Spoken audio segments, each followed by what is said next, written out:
हम सब समझदार और होशियार होना चाहते हैं, लेकिन असल समझदारी क्या होती है, क्या ये कोई बता सकता है?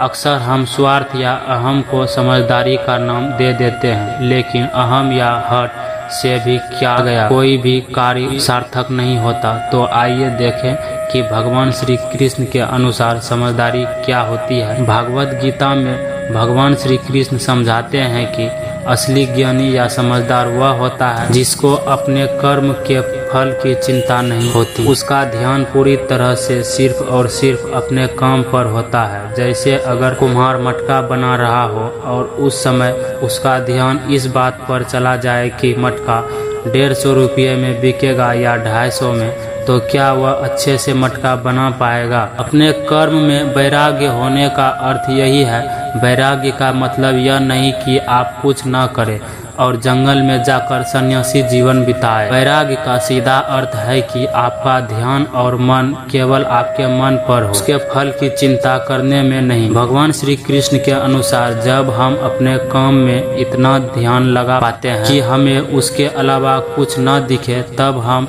सच्चे ज्ञानी बन जाते हैं। जब हमारा मन किसी काम में लगा तभी हमें उसमें मजा आता है। जरा सोचिए, जब आपको कोई काम करना पसंद हो तो आप कितनी जल्दी और कितने अच्छे से वह काम करते हैं। किसी को टोकना नहीं पड़ता उस काम के लिए, और आपको वह काम करने के परिणाम स्वरूप कुछ और चाहिए भी नहीं होता है। कुछ लोगों को खाना बनाने में यह अनुभव होता है, तो कुछ को बागवानी या गार्डनिंग में, कुछ व्यापारी व्यापार से ही परम आनंद ले पाते हैं। ये सब काम तो अलग है, लेकिन इसके साथ जुड़ी हुई भावना एक है, यह कि आप अपने कर्म को करने में इतनी खुशी पाते हैं कि आप उसके फल की आपको चिंता नहीं करती है। कर्म करना अपने आप में फल बन जाता है। भगवान श्री कृष्ण इस श्लोक में आगे समझाते हैं कि सच्चे ज्ञान का एक पहलू यह भी है कि हमारा हर संकल्प और हर कर्म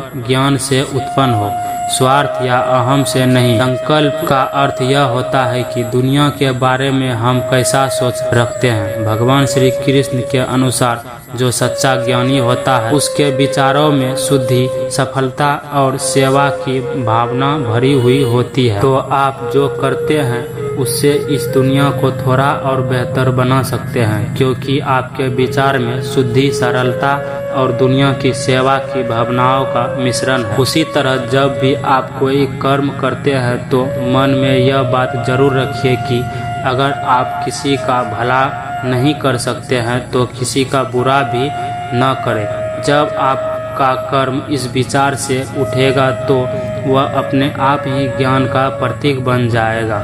जब भी आप ज्ञान की परिभाषा खोजने लगे तो भगवान श्री कृष्ण की इन सरल ले गहरी बातों को याद जरूर रखिए।